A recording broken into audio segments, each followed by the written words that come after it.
What's up, crew?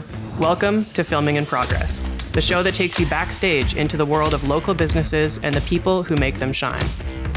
Today, we're excited to welcome Kristyn Snell to the podcast, a dynamic entrepreneur and CEO with a passion for transparency and communication in the creator economy. Through her leadership at MODERNSPEAK, Kristyn has crafted award-winning marketing campaigns and is a tireless advocate for women in business. Kristyn, thanks so much for being here. Thank you for having me.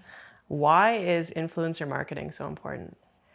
You know, I think we are living in a time where everyone is like craving authenticity, and they're looking for leaders in their industry or in their space that are, sticking up for what they believe in and what their values are. And people are following along to see what those stories are and how they unfold. And people are becoming influencers, which can be good and bad in both senses. If it's not, for the right reasons, it does have like sort of a dark side of the industry. But I think when it is done well, it can really become this incredible component to a marketing plan in a way that can be really strategic, where creators can become ambassadors of a brand, and they can really bring this loyal, credible voice to an organization that they really believe in, or products that they genuinely use that have changed their life. And I think it's something that, there's influencers and there's content creators, and there's sort of this difference between both of them. But because we live in a world that constantly requires so much social media content and so much content in general, being able to leverage these relationships with creators where they can create video or photo content for a brand, as well as then put on their hat of promoting it from their space of credibility. I think it's just a really important way for brands to get their names out there, to promote their products, promote their stories, all that kind of stuff. And then for creators, I think back to when I started 10 years ago, it was still a relatively new job, and now it's a billion-dollar industry. And I think there's all these people who maybe weren't meant to have a regular career path into something that was maybe a bit more 9 to 5. And now it's created this whole industry for people who are creative and who wanted to, live in the space of videography or photography, or even just I think of now there's literally an influencer for everything. You think about all the people who are dancing now that maybe wouldn't have had a outlet otherwise if they weren't quote unquote good enough to get to the ballet of or Broadway or those places. It's now they've got this TikTok platform where they can build their own Broadway, so to speak. So I think it's sort of created this world in which people really get to play. They get to make a business out of it. And I'm just super grateful to continue to watch how it evolves, because I think it's going to keep evolving all the time. But creators have become the new voices that billboards and commercials used to be, and it's a really exciting space to be in. Yeah. Do you think social media was the kickoff point for this style of marketing, or do you think that it just kind of catapulted the fact that it could have existed before social in maybe a different capacity, but now it's just it's readily accessible to those who are willing and capable of creating?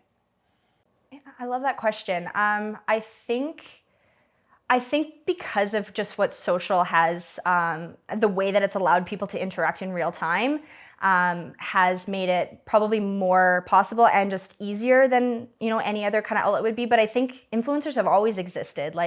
You think about anytime a neighbor comes over and gives you a recommendation, or anytime you're talking to a friend and they give you a recommendation, that is in one way or another you being influenced by another person. So I don't think the concept of influencer marketing is new, but the way that social media made it not instant in the sense that it's instant to create content, but we can consume content in a way that's now what is the end, I think, is now becoming the more challenging question. Is we consume content so quickly. I remember even a few years ago, it was people were making 60-second pieces of content, and now we're down to 8 to 15 seconds, and our attention span is getting so much shorter. And the world of influencer marketing is also getting a little bit more busy. So I think it's just all these new platforms coming online. It's sort of made this thing that used to maybe organically exist now become a business. And when anything becomes a business, there's competition, and then there's, new platforms that become available, new styles, new trends. Like, I think about what social media has done with trends being online, and those trends within the matter of minutes becoming, hundreds of videos, millions of videos, or people are getting on those trends so fast. So I think it's just the way that we're consuming influencer marketing has definitely been influenced and is different by social media for sure. Definitely, yeah. You mentioned there that it's a saturated market, and we being a videography company, a video production company, we deal with that same thing, right? Everybody and their dog is a video producer or a photographer or whatever the case may be. So how do you, as an agency, determine who's a right fit to represent and that sort of thing, and make sure that the people that you are doing so, I don't know if you have parameters around how many followers they have or what their engagement looks like. I'm sure there's lots of metrics that you look at, but how do you decide this is a good person to represent and ensure that they really do have influence over their target or whatever the case? So we have tried to, and I think this is important for anybody who's in this space. And they say, the riches are in the niches. And I think that we have really kind of like niched down to working with travel and tech creators, as well as like parenting and pets. So those are sort of like our main verticals and pillars. So if somebody were to come to us and they were maybe in like beauty or fashion or wellness, we probably wouldn't be the best industry or agency for them, because that's not the industry that we have our connections with or our contacts in, or the places where we like genuinely just really love to play. So it starts with like identifying, do they fall into the vertical in which we are, representing creators in? And then we do quite a big vet and like make sure that, their audience is authentic. They haven't bought their followers, all of those things. And then we do a 3-month trial period with everybody. So that gives us an opportunity to not only figure out if they're, a good fit for us, but if we're a good fit for them. We want to make sure that everything we do is like super collaborative and that everybody's feeling like it's the right fit. Another thing for us is we're a very values-aligned organization. So our core values are transparency, curiosity, human first, and collaboration. And so every decision that we make and everything that we do has to sort of land within those things. So when we are working with creators, we're really clear about these things, and we actually have a social contract that we get everybody to sign, which is outside the legal binding contract, but essentially it's just like, you agree that, even though we are in the middle between you and a brand, like don't shoot the messenger kind of thing, like we're here to support you. And, that outlines a lot of like what our values are. And we make sure that people read it and understand, where we're at and how we aim to work and like what that respect looks like and all of those things. And it goes both ways. And so if they sign that, then obviously they understand that. And so it gives us also the ability to sort of go back on that. If someone's like acting in a way that maybe goes against the social contract, we can just be like, hey, that you signed this and, we're feeling like we've kind of like broke a boundary here. So how do we kind of get back? And I think that's helpful for us because it sort of gives us that framework in which to be able to go back to someone and say, hey, this relationship might not be working for these reasons. Whether or not we're able to kind of come through that to the other side, or if they're like, yeah, this is just who I am, and I realize now I don't want to follow that, then it's just an easy way for us to sort of end that relationship. But we've also been really fortunate as a agency that most of the creators that we work with, honestly, if not all right now, have been through word of mouth. So they've already been pre-vetted by somebody else on our roster that we work with to say like, this is a friend of mine, or I've done a project with this person. They were really awesome. I think that, they'd be a great fit. So we've been really fortunate in being able to kind of grow organically and through, the reference and the referral of other people that we respect. So that's so important. Mm-hmm. Yeah, I love that. When you, obviously that I love that check and balance of having a contract in place that's social first, right? It has nothing to do with the legal, but it's just like, hey, be a good person, mm-hmm. essentially. The right? No asshole policy. Yeah, I love it. Yeah. What happens, obviously that's put in place to avoid potential problems, but what happens if there are potential problems? Maybe this person isn't, give them a benefit of the doubt. They're having a bad day, or they're having a bad month, or maybe they're not a good person in the first place. Yeah. How do you go about dealing with that? Yeah, I think one of the most interesting things about the work that we do is at the end of the day, our product is a person.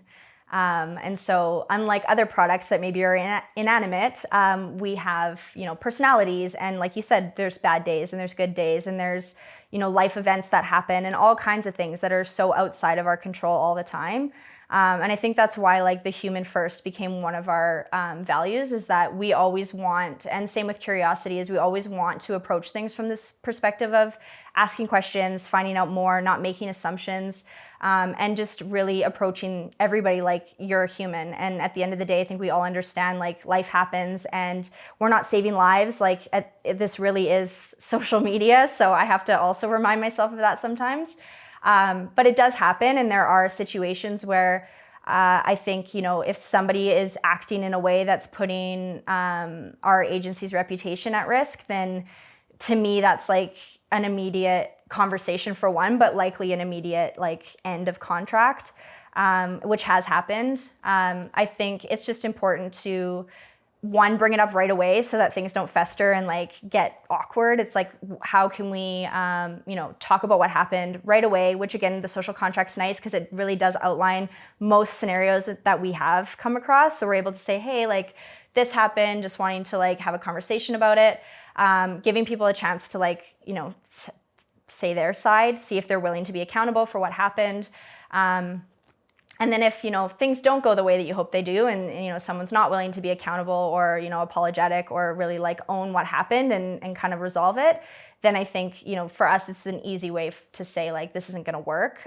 When you are values aligned, those things don't happen as often as they would if you weren't. So I think we've gotten pretty good at like through that 3-month vetting process, figuring out if people are the right fit. And then it sort of just inherently kind of avoids getting into those situations, but they definitely do still happen.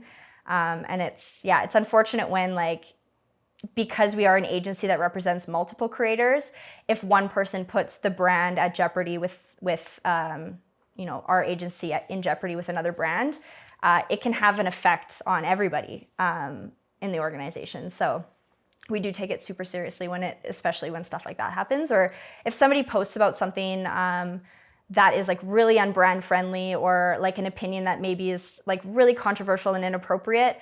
That's like another thing where we like have to have a conversation about like, it's a tricky line because you want people to be able to be their authentic selves online, and that's the whole reason why they're garnering this following and they're building trust and credibility.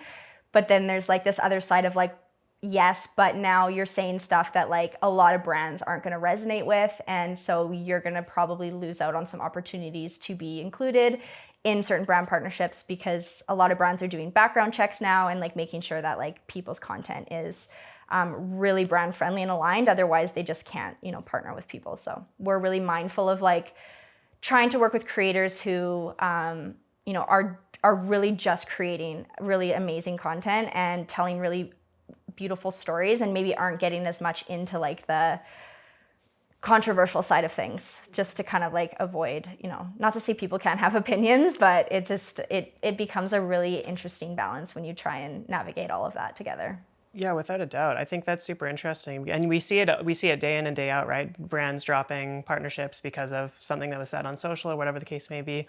I find that really interesting. And we've had a really good conversation on this podcast actually with a previous guest, with somebody who is an influencer and has shared everything about their life. And how do you navigate that when it's like, what is the level of vulnerability that is acceptable versus like, also this is potentially a job? Or how do you or the people that you represent handle that complexity of, I want to share everything and be vulnerable, but there's also things that I shouldn't share. And then also, how much, where do you stop? Yeah. I'm gonna sort of take that conversation to a place of like parenting creators, too, because I think there has recently been a lot of social narrative around the ethics of having your children in your content and what that looks like. And I work with a few parenting creators who have actually made the decision to not have their children in their content anymore, which has also had a huge impact on their ability to close brand deals, because they used to be the person who was doing the diaper brand content that now isn't, because obviously you have to have a kid involved in that. But I think I completely stand behind, any of the creators that we work with that want to make that decision, because it's what's best for their family. And I think one of the things that sets us apart as an agency is that we are, such huge advocates and backstage crews and cheerleaders for our creators that if it came down to like a creator having to turn down a massive contract that I know that our agency is going to make some good money on, I will always stand by them and back them for that because they're making a decision, ethically or otherwise, that's best aligned for their personal brand. And I think as soon as creators start to tiptoe into the area of like selling out or like choosing big deals over their personal brand, then that's when they stop having the longevity as a creator that ultimately makes them more valuable in the end than just like a one-off deal. I think being vulnerable is so important as a creator. I think, the way that they tell stories is their vulnerability to a certain extent. And I think there's obviously topics that just in general, like should be off limits. There's polarizing topics that, there are places for those, conversations to be had. But I think if those conversations are aligned to what that type of creator is, like there's a lot of social justice creators, there's a lot of creators out there that are advocating for, like recently I got an email from the Democratic Party where they're wanting to recruit influencers to, promote Kamala Harris and all of these things. All of those things are incredible. And I totally stand for people being able to have those political conversations. I think just whether by choice or not, we have just managed to work with creators who are sort of in more of a travel or like, this is how this laptop works, so this is how this camera works. Like it doesn't really have a space for them to all of a sudden then be like, oh, and then, by the way, blah, blah, blah, these are my personal views on this particular topic. They just don't really do that. And I think there's sort of just decisions to be made about what type of creator that somebody wants to be. And then, being your authentic self and whatever that looks like. But there just sometimes isn't always a reason for certain types of creators to be having certain types of conversations, I guess. And if they do, then that's where that sort of gets into the place of like, oh, did you see what so-and-so did? Because then it feels like it's almost like off-brand, whether or not the conversation that they're having is appropriate or not. It feels like, oh, I wasn't expecting that from that person. Like that feels a bit, strange to be coming from their account. But I love, like, this is a conversation that I love to chat, more about even offline is like, how do you really do that in a way that feels like people can still show up as their full authentic selves while creating different types of content and feel like they're contributing to, what's going on in the news and what's going on in society. And I think interestingly too, living in Canada, how we don't get our news now on social. So we're relying on these like third-party accounts that are probably being run by, like a group of people in their basement that maybe aren't following the news and giving sort of that both sides of the perspective as well. So now we're seeing these things and like, learning about our news in a way that probably isn't healthy either. So there's so many complexities with that kind of stuff. Definitely, yeah. And I think it's super interesting that these people do have niches, right? Like not only do you as an agency kind of have found these niches, but also the creators that you represent, et cetera, et cetera. I'm curious, do you ever have, requests for some brand wants to share some message, but they intentionally don't want it to be a creator that's in their niche because then it might be more jarring. So for example, I don't know, I was just thinking about this when you were talking about the political side of things, but hey, can you get a travel influencer to share this message because it will be jarring and it will be out there and people will talk about it because it's so off-brand? I haven't come across that myself. I wouldn't be surprised if people are trying to do stuff like that. I think the more surprising thing would be if the creator itself, who is really, misaligned with that, would do it. Again, though, I think there's a lot of creators who, with the right dollar figure, are willing to, do things. And I feel grateful that the folks that I work with, which is part of our vetting process, is that, they are willing to turn down opportunities that aren't aligned. Which I think has sort of helped with my trust and credibility with creators. I like to hope that at least when you see a product or you see someone talking about something, that they genuinely believe in it and really have found it helpful for them. And they're not just like, sure, yeah, I'll take your money and I'll talk about this thing and pretend like it's so great. So I would be more surprised if people would do that, but I haven't seen it myself. Have you ever been involved in any sort of like big controversy, or your agency, maybe not you directly, but like, any sort of crazy story that you had to deal with right away? We see this on social all the time and I'm just curious. We've been very lucky. to not be involved in anything super controversial. I've had situations where, we've had content go live for a brand, and then I've gotten a phone call, panicked, from an agency being like, did you see what so-and-so just said about our brand? And then it was like, no. And then I'd go and be like, oh my gosh, like one creator was working on an auto campaign and, posted all of their content that was approved by the brand, and then like a day later decided to like do organic content that was like totally rogue and outside of the contract, that like put that brand on blast in a really negative way. Like, next time give me something cooler than this to shoot. And then that was like, thankfully, the extent of sort of what I've had to deal with. A lot of what we do for a living that people probably don't know is just being in this role. You have to be such a creative problem solver. Like every single day looks different. Every situation and thing that arises is different. So we're constantly having to like also play both sides, where it's like we are the middle person between the creator and the brands or the agencies. But we also have to wear the hat of the best interests of our creator all the time. So we're advocating in their best interests to the brand and making sure that, they're protected and advocated for. But then on the other side too, we have to like balance this fine line of like making sure that the brand maintains happiness with us. Otherwise, not only does that creator potentially lose the opportunity to continue working with that brand, but as an agency, we might lose the opportunity to continue working with that brand for the other creators on our roster too. So it is like a bit of a dance that we were kind of constantly doing. But yeah, in terms of like, we are quite fortunate that there hasn't been anything too spicy yet. Yet. It seems like an obvious reason that a brand would reach out to an agency, because you have this portfolio of individuals that might be a good fit for them, right? So it seems from that perspective straightforward. From the opposite side, from the representation of a creator, obviously one of the benefits immediately in my head would be the exact same, I suppose. The same thing again, where they get access to a lot of brands. But can you explain that relationship, and what is the benefit for both parties to go through an agency rather than find their own work? Yeah, definitely. So at MODERNSPEAK, we work on both sides. So we do management and we do influencer marketing. So we work with a dedicated roster of creators. And on that side, we handle all the business side of things so that they can focus on being creative. So we will do the contracting, negotiating, basically like project managing the entire campaign from start to end. And within that space, we have a fractional lawyer that redlines all of our contracts. So all of our creators know that that document has been reviewed by someone who went to law school, someone who understands what they're reading, and someone who is like legally able to provide that expertise. And then we also have an in-house accountant, so they manage all of the invoicing, chasing invoices, all of that side of things too.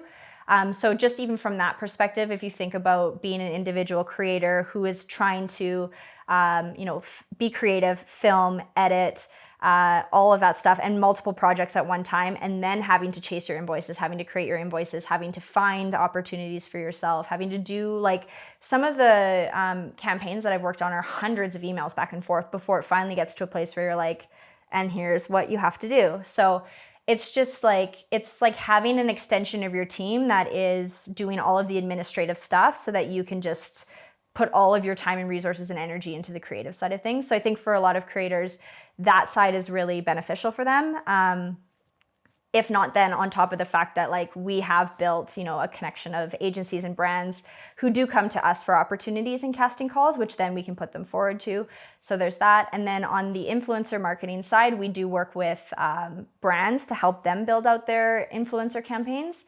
I think that from that perspective, there's a lot of they also, like, just in their role alone are wearing many hats and doing many things. So to be able to outsource, again, that administrative support or that expertise that maybe they don't have on their team to an agency that does, that can vet and source creators in a way that that they're going to be authentic. Like the amount of times I've had conversations with smaller brands that maybe are just getting started in this space where they're like, yeah, I paid, most of my marketing budget for that month to this one creator, and they posted this content, and by the time it was done, like all the likes were from Turkey or somewhere where it was like, it's no longer aligned to what they we're hoping that the content would do. So we pay for tools and other, have other access to resources that allow us to really get granular into that space where we can see where creators' audiences are based, how authentic their audiences are, and then just also like knowing what the goals of a campaign with a brand are.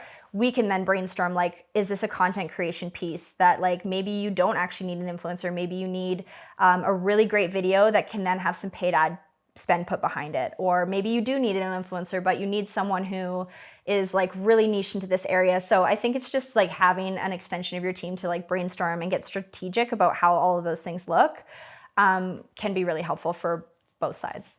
Yeah, for sure. I love that you do that education side of things too. I think that's so important and often missed, with leads these days and being in a competitive market, which, 98% of markets are, having the ability and the integrity to say, hey, maybe this isn't what you actually need, and maybe it's this, or maybe it's over here, or the data points that this isn't accurate, or whatever the case. Yeah, absolutely. And I think too, like a lot of brands that are just getting started out, and not even like there's established brands that have the same challenge too, but they might not realize like what the best deliverables or the best route is for their particular campaign. So I think the other thing for us that we really love is being able to sort of sit in the middle of both of these sides. We get to really learn and see how they can come together in a way that's really impactful.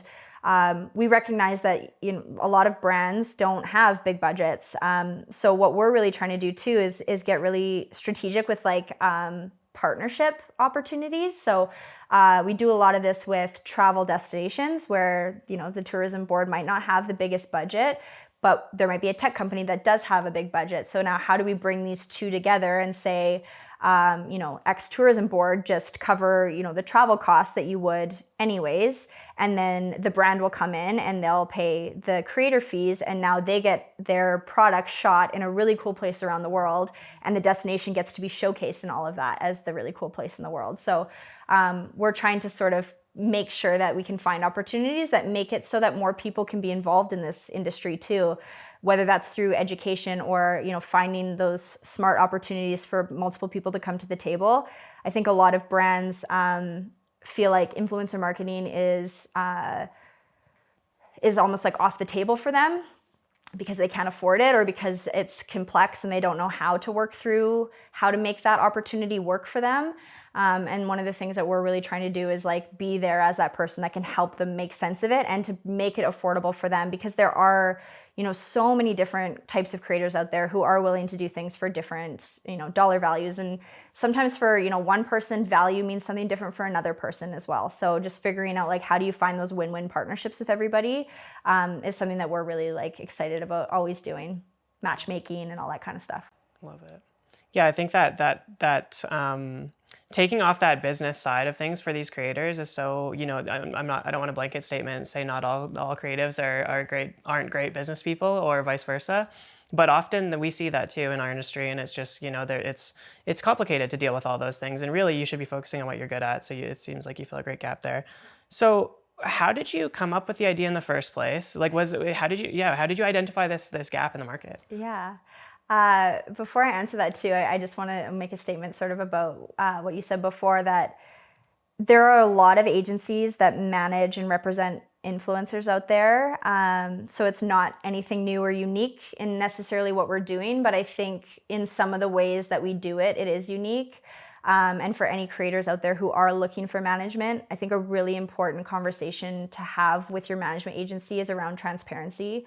Because when an agency is dealing with all the business side of things and you're sort of left to like just learning what it is that the opportunity looks like without seeing it, it leaves a lot of space to be potentially taken advantage of or robbed in the worst case scenarios by your talent management agency. So we, core value transparency, we make sure that the creators see every contract that they're ever signing, that they sign the contract themselves, and that they see every invoice that goes to the end client so that they know that they're getting exactly what we told them that they were getting paid.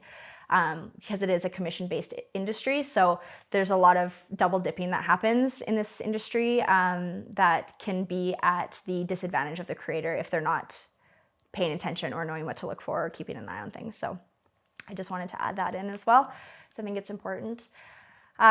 So yeah, the way I got started, I went to school for PR and communications, and I knew I always wanted to work in a space that brought together storytellers and people and brands of some kind, and my passion was always in travel.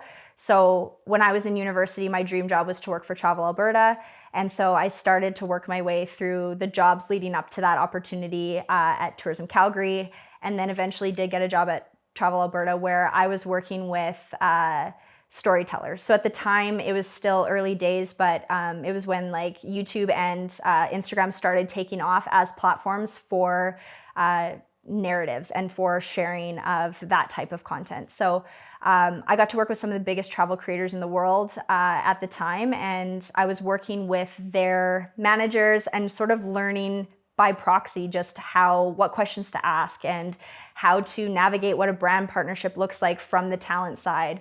And I've always been very entrepreneurial. So at the time, I also had a letterboard company, which is like those wood frame felt line message boards.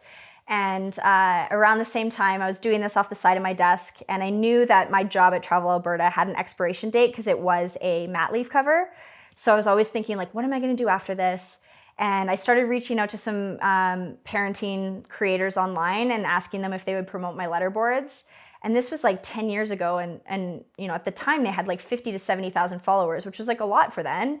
And not a single one of them asked me for anything in return. They didn't ask me for any money. They didn't ask me for affiliate links. They didn't ask for commission, like nothing. So it was like, essentially, they just did a total stranger in Canada a massive favor.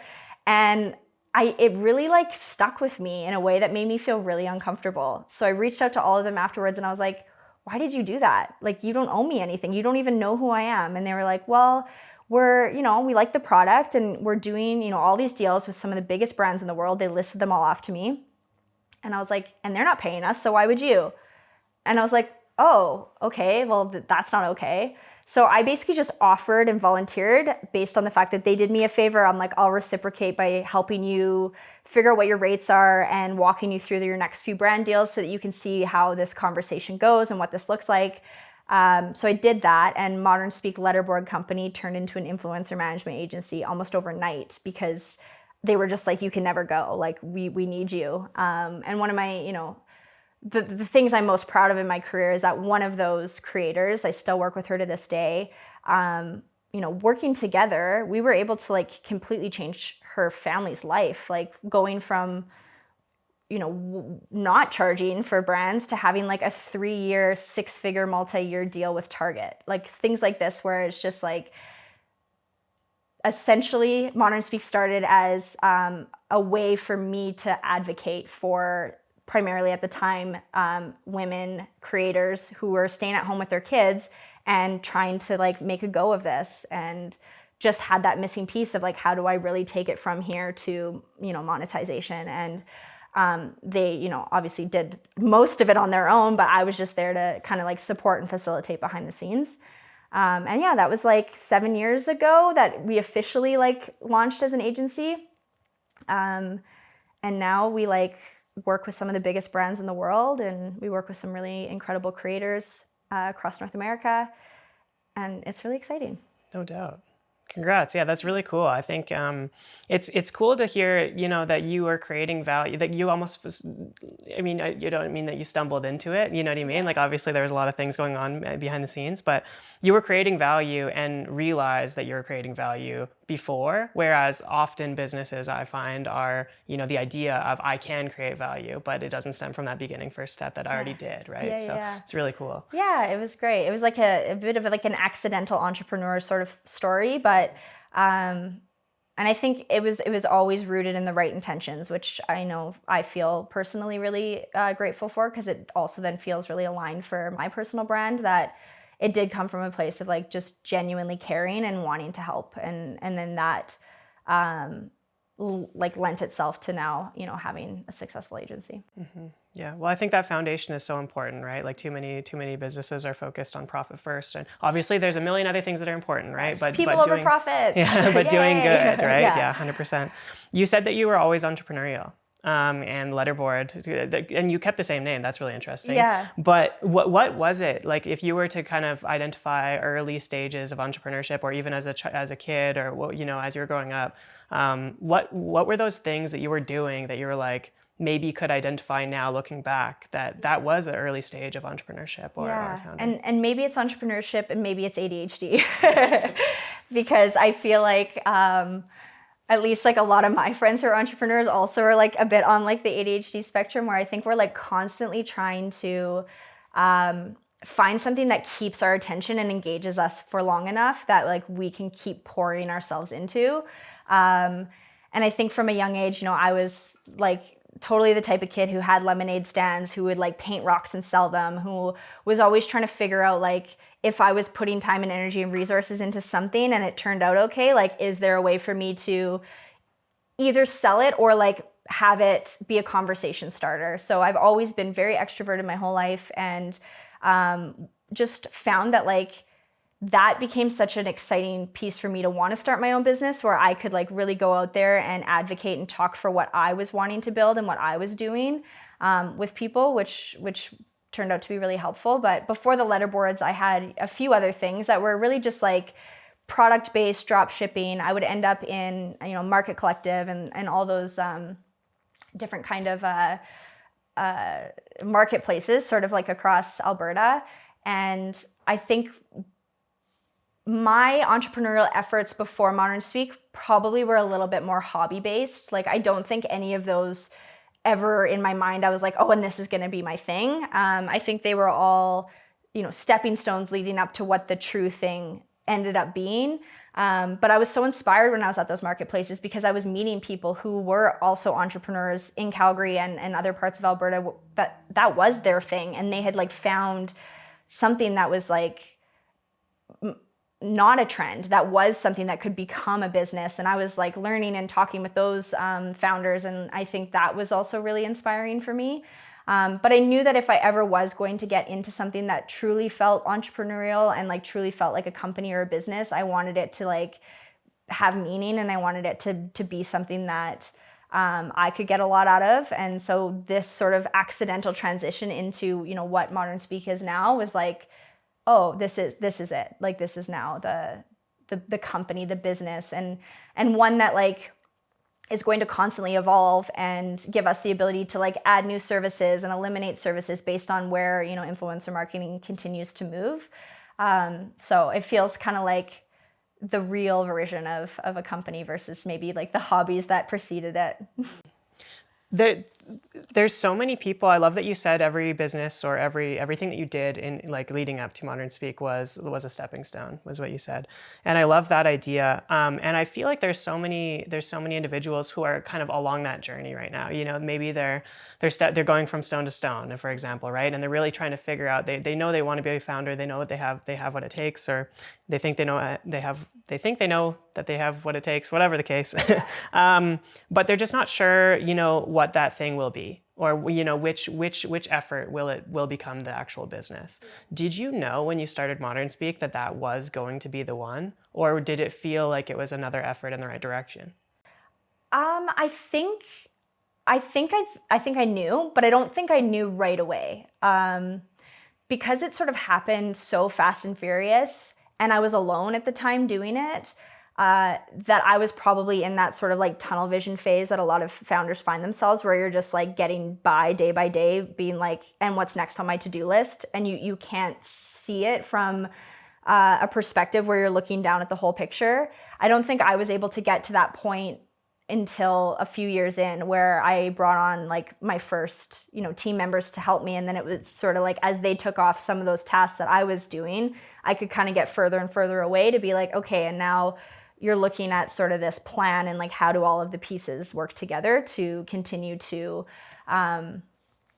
build and grow the business. And I would say even 7 years in, I'm still trying to like get back to that place where I can see it. And I think most entrepreneurs can probably relate to this, but like a lot of times it feels like one step forward, two steps back. And so every time, you do take a risk or you do try something new, there are, there's oftentimes really great outcomes of that, and sometimes there's like, oops, we messed up, we made a bad mistake there, or a bad turn there, and we got to retrace our steps and figure out how to kind of right that wrong. But I think for anybody who is wanting to like go on that entrepreneurial journey, it's important to like figure out what you're learning from every single step that you're taking, and being really mindful of like what that learning is and how you're going to kind of carry that with you as you continue on this path. Because if you keep forgetting or like starting over, all of that like resume stuff that you're building along the way is so important to when you finally do get into that place of being ready to be like, this is my business now and this is what I need to do.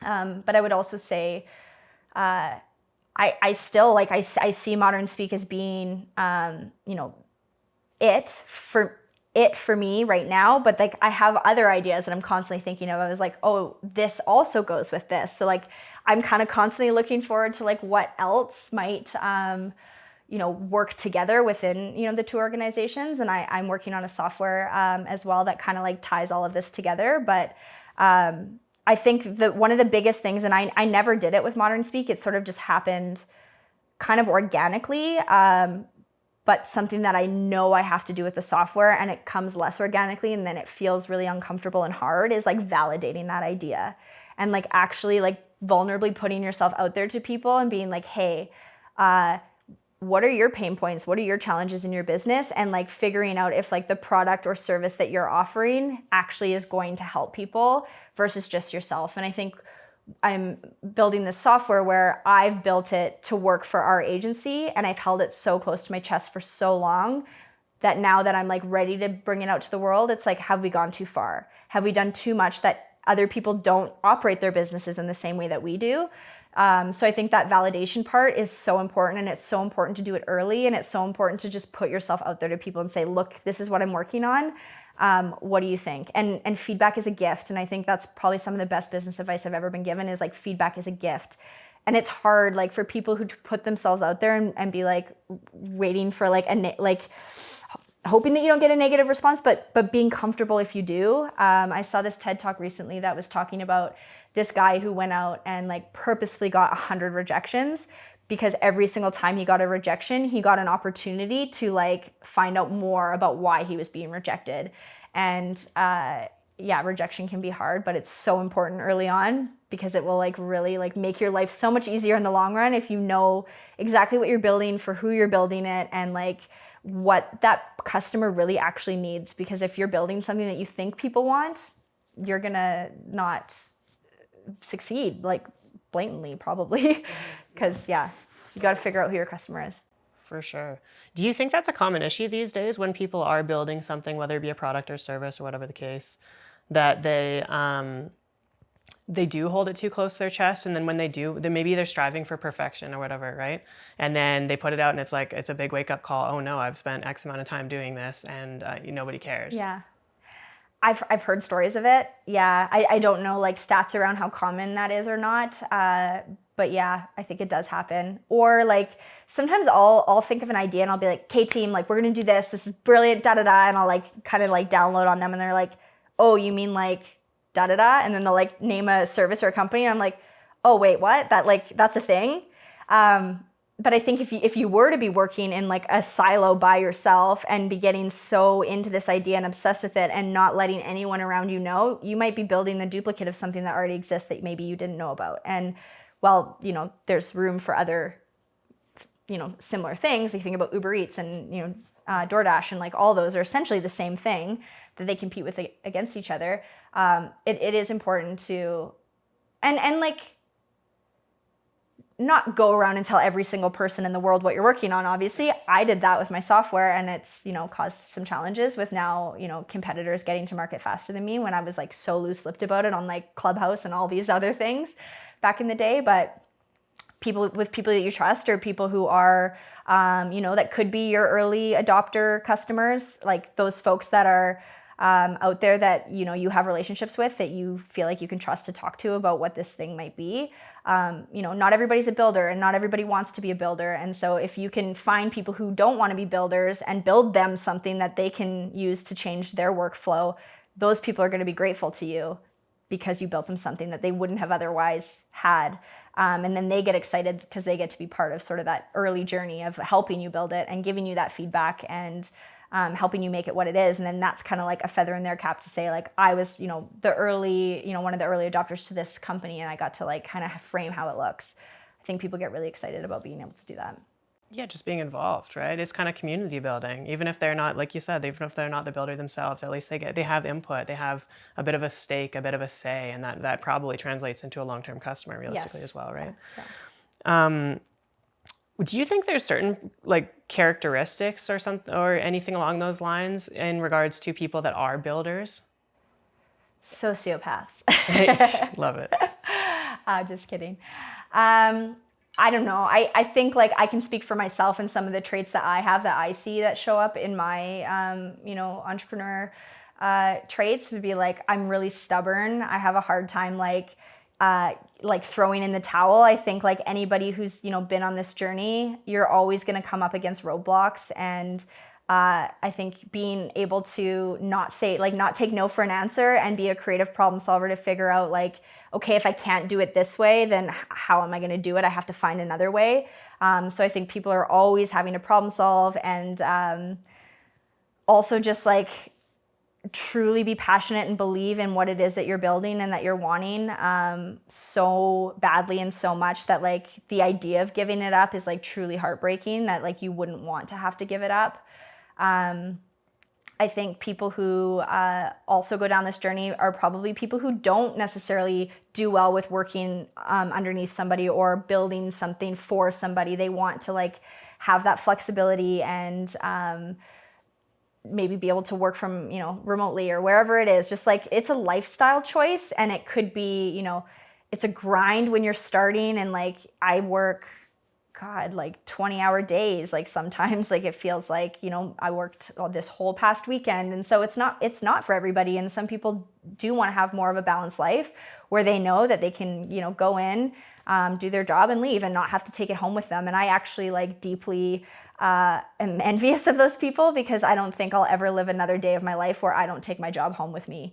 I take my job home every single night, every single weekend. But I love it. And I love that I'm building something that I believe in and that I'm passionate in, and that I know at the end of the day is helping other people grow their own businesses as well. So I think those are some really important things. 100%. You said something a little bit earlier in the conversation that was something along the lines of leaning into discomfort, and that you've done that, and that's kind of what helped build MODERNSPEAK to what it is today. What is the benefit of doing that? I think that is one of those characteristics that is unique, to builders, founders, entrepreneurs, et cetera, that they're comfortable in the discomfort, or they find comfort in it by solving that problem or whatever the case may be. Would you agree that that's a common trait? I think it's important to be able to do that. I wouldn't sit here and tell you with a straight face that I'm good, like super good at that, because I'm not. That has been the hardest part about being a leader and having a company. And I think just naturally as a human, I identify as someone who is like very empathetic. And I think sometimes trying to lead with empathy and be an empathetic person, and also having to do the hard things that come with running a business, like whether it's letting people go from a team or making hard decisions, those things do not come easy for me at all. And I live with that discomfort while all of that is happening. And so for me, I think things that have been helpful is like having business coaches who, challenge you to strengthen those muscles, working with therapists, like all those kinds of things where you have to challenge the things that make you feel uncomfortable every day. Because the thought of like living every day of your life with like immense discomfort also isn't very fun either. So I think people who want to go down this journey have to, if they're not naturally good at that, have to find a way to become comfortable with the uncomfortable. Because it's like your baby, right? You're putting your baby out there every single day for people to judge, to love, to want to buy, to want to tell other people. And it can be deeply personal if someone has something to say about it that you're like, oh. But at the same time, hearing those things, you have to be able to take that and be like, okay, whether that's something you can just be like, I'm going to put that down and leave it. It doesn't affect me in any way. Or you're like, that's good feedback. Thank you. I'm going to take it in. And I think people have to be open to that responsiveness from other people, especially if it's like your customers or your clients or, whoever that end buyer is that's keeping you in business. Be open to that feedback because you're going to learn so much from what comes from that. And I think the other piece of that too is like when you do learn something, having the ability to action on it quite quickly, so that you are showing people, I'm taking this seriously and I'm going to action it. Thank you for your feedback. Because people then are really responsive to that too. And this year has been a challenging year for our business in a lot of ways where like, certain people in the business weren't working out. And if it wasn't for creators who valued working with our organization as a whole that came to me and said, hey, this isn't working for me, and me not being like, oh yeah, I'll deal with it when I get around to it, versus being like, okay, thank you for letting me know I'm going to deal with it today. Helped keep, these people within our organization too. So I think quick decisions, is also an important part. Totally. In being able to act, 100%. Especially when there is a bad apple or something going on that, should be dealt with immediately. Do you ever feel like lonely in business? Do you ever feel that you are alone and you have to make these decisions alone and, that weighs on you a little bit? Yeah. I am a solo founder. So in that perspective, like the buck stops at me. I'm sort of like the final decision maker on everything. And that can feel lonely. It can feel lonely and also scary to be the only one that is a decision maker in that space at the end of the day. But I'm also very grateful that like I don't do this alone by any means. I have an incredible team who I wouldn't be here without. They have a lot of them have been with me for a lot of years. So I do have people that I get to bounce ideas off of, but it can feel lonely when you're on the weekends working by yourself or at night working by yourself and trying to. I think when you have employees and you have a team and you have colleagues, like a lot of times the things that keep me up at night is like, can I sustain this business in a way that keeps these people here? And that can feel like a lot of pressure, especially when you're somebody who has like, feels a mass empathy for people. You're like, I have to make this work. And not only for me to make it make sense for, my life, but like I have these people that I'm responsible for and I have to make this work for them. So, but also I feel grateful because there's a lot, this city alone just like is full of entrepreneurs, and it's less lonely when you have community of people that you can bounce ideas off of and learn from people like I've been there too, or your story unfortunately isn't that uncommon, like it happens to all these other people too. So those types of conversations make it feel less lonely. What you guys are doing here by like interviewing other founders and being able to learn from other people, I think is super important. There's a lot of amazing resources in the city that like make it feel less lonely too. But yeah, it can be. How do you find that community? Because that community is so important. And you also mentioned business coaching, which I'd like to kind of go into as well. But, that community is important. And I think people forget that or don't realize it until they're deep in it. And then they're like, oh shit, I am alone. This does not feel good. So where do you recommend people go and look for that? Or how do you find your tribe of people that everybody needs different support systems? So this group may not work for this person or whatever the case may be. How did you go about it for yourself? So within the city, I have had a lot of really amazing experiences with VMSA, which is the Venture Mentor Association of Alberta. That's where I was able to meet my coaches, who have been awesome. And then Platform Calgary on like the tech and software side has been great.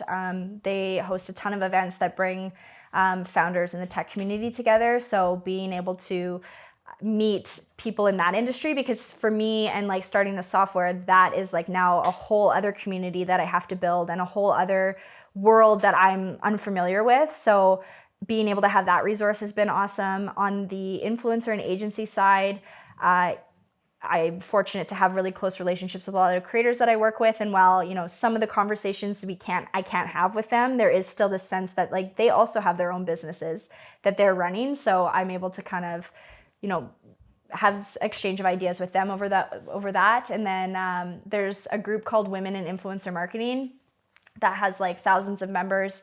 So I'd say if like your, whatever your business is, there's going to be some kind of niche community out there, whether it's a Facebook group or a Slack community or a Discord community, wherever that might be, Reddit, there will be a group of people who are doing exactly what you are doing. And just finding other people who can recommend, community groups that they're part of. But I think that's like one of the best, the internet's not always the best place in the world, but like I think the way that it brings together community has been a really positive thing. With you can find your people somewhere. I don't know where they are for everybody's, what they're looking for, but they are out there somewhere. They exist. Yeah, for sure. Is there anything that you've learned, any piece of advice that you wish you could have given yourself at an early stage in business? So many things. I think like some of the big things where I'm at right now is like what we kind of just talked about a few minutes ago, about like that, like don't be afraid to be vulnerable. Don't be afraid to put yourself out there. Don't be afraid to ask for help. I don't know if like I'm unique at all. I'm sure not, but like a lot of the qualities that I have as a person make it really hard to be an entrepreneur, because I'm always like, I'm really challenged with asking for help. I have a really hard time with like putting myself out there for rejection. And so I think all of those things that like inherently feel uncomfortable for me have been the things that have probably kept me back a bit more than I would have had I just gotten over that and like been like, I'm just gonna go out there and like put myself out there. I think that would have been really great.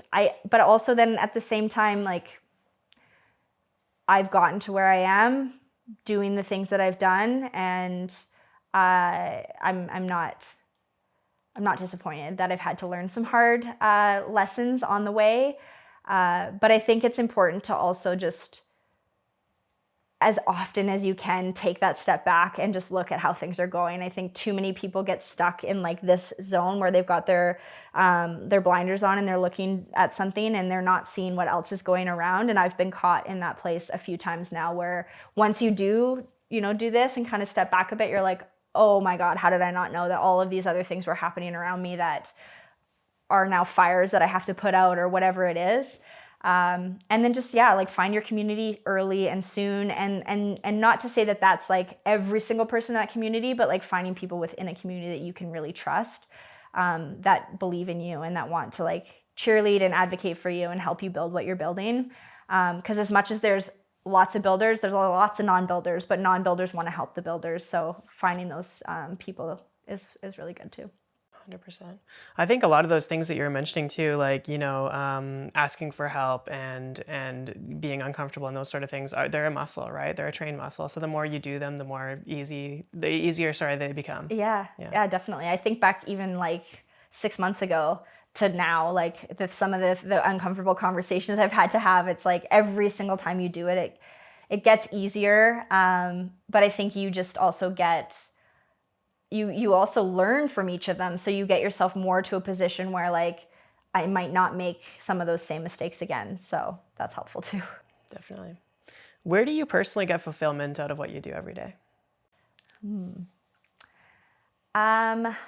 I love the idea that what we do is able to help these creators tell their stories, and I'm sort of like, I guess, like a fan, if you could say. So I'm like the cheerleader in the background doing all of the things so that my the creator that I work with can like shine and rock and roll and do what it is that they're doing.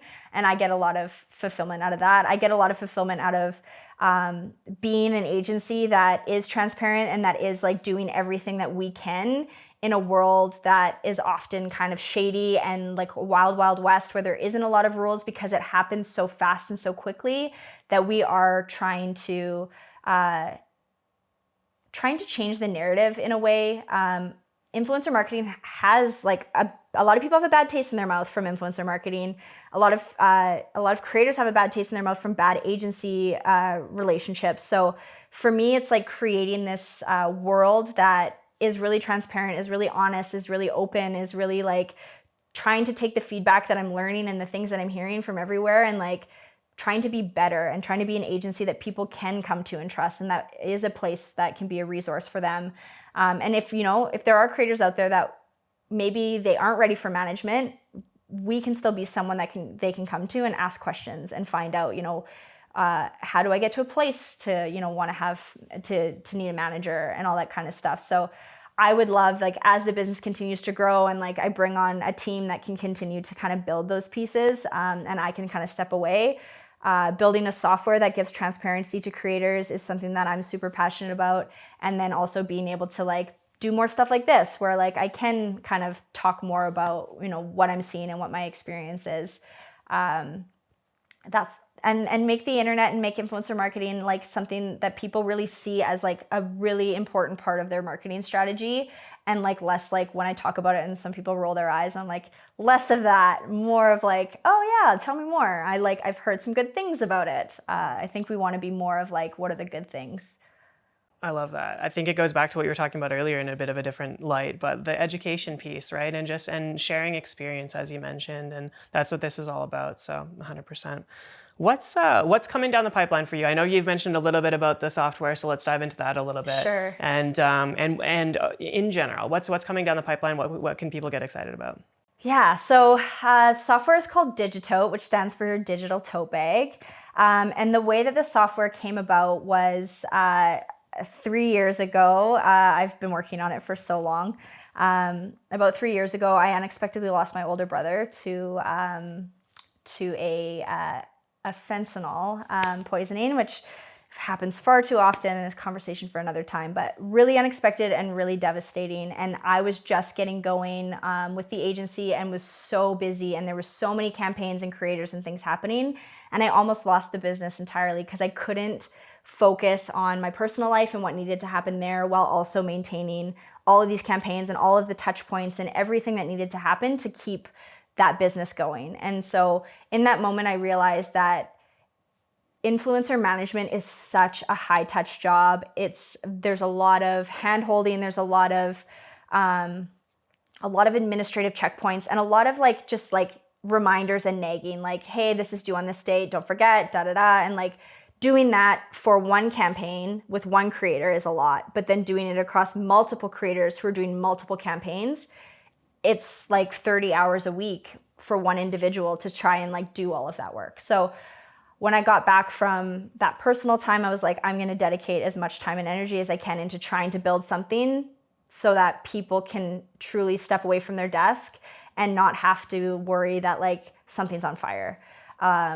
And a similar thing happened to me where like I'd be out with friends or like my partner before for dinner, and I'd be like, yeah, just one sec. Yeah, hold on. Oh yeah, I just got to take this. Like it's work. And like all the time, it was like one of those jobs that you could just never step away from. And so basically what Digito does is it is a project management software that allows creators to log in and see every single aspect of their campaign in one place, and they can put all of their content in there. We can get all of the feedback from clients within there. It automates all of the administrative side of things of being a talent manager, so automatically connects their due dates to calendars. It auto creates their invoices.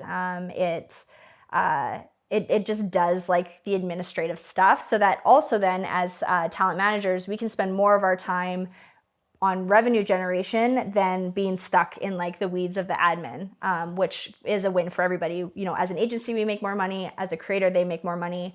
But the biggest thing with all of this as well is that I was on all these Clubhouse chats hearing from creators who were talking about how they were getting robbed from their talent manager, and they had no idea because there was no transparency between what the invoice that was going to the client was and what they were getting. So if I told you I've got a deal for you for $10,000, I'm going to take 20% of that $10,000. But what you don't know is I actually got paid 20. And now I'm only giving you half of it and then still taking from you. So I think if anything, if I were to have a legacy in this industry, I would just want it to be that I was somebody who tried to bring more transparency to an industry that sadly lacks it at times. And there's not all bad players, but there are some. So my hope is that the software gets into people's hands and then they want their agents to use them. And if they're not using them, then maybe they'll question why they're not using them and then want to find an agent that is willing to use something that gives that visibility piece. And then other things, we're working on something right now that helps us work more with Alberta-based creators, because we haven't always worked with Alberta-based creators, and for no reason other than the fact that we've just had a big full roster with people from all across North America. But we're trying to build something that will bring Alberta creators and Alberta businesses together in a way that, again, is that education piece where it makes brands in the city understand how to utilize influencer marketing to its full extent. It has the ability to give creators a bit more work on a regular basis, and then just makes the whole thing a bit more accessible financially and just tech-wise for everybody so that it's really easy. I don't want to say too much because it's still something we're working on. I'm going to steal that idea. Yeah, we can chat about it when the camera's turned off. And yeah, I mean, there's other things. I think if every decision that I'm making right now with the business has this also background idea of like, is this innovative? Is it unique? Is anybody else doing it? And does it align with what our core values are at the end of the day? And so we are working on a couple other pieces that I think, check all of those boxes. But it's hard to do everything at once, obviously. And I have to remind myself that I need to prioritize and go a little bit slower, because if I try and do everything at once, which I have tried to do in the past, it's a disaster. Then nothing gets done. So I'd say the Alberta creator community piece is one that's in motion right now, and then I have some ideas that I can follow up on. Amazing. It seems like everything that you do and are doing is based rooted in the fact that transparency and helping people. And that's both of your businesses that you're working on right now. So that's kudos. That's awesome. Thank you. Yeah. I think that's the crux of it. That's the important thing. And I think that's the thing that makes me feel good and excited about what it is that I'm doing, because I know that it's coming from a good place. And that, one of our internal things is that we get what you do, we genuinely care, and we're really fucking good at it. So I think it's true that we try our best to always have the best interests of our clients in mind, before our own. And so whether that's a creator or that's a brand that we're working with, we're always trying to advocate and be an extension of their team in a way that is most helpful for them so that they get a good experience. Because we want more people to love influencer marketing. We sure do. Yeah. Where can we send people to follow along? Yeah, so we're on Instagram at MODERNSPEAK. Our website is modernspeak.co, and I'm on LinkedIn, and I'm trying to get better at posting more regularly about my thoughts on where things go. I sometimes do a few little subtle digs, not specifically at people, but just things that I see where I'm like, this needs to stop. So if you're someone who's interested in that kind of stuff, I'm Kristyn Snell on LinkedIn. Awesome. Kristyn, thank you so much for this conversation. Thank you. Thank you for having me. I'm so excited to be here. Appreciate it.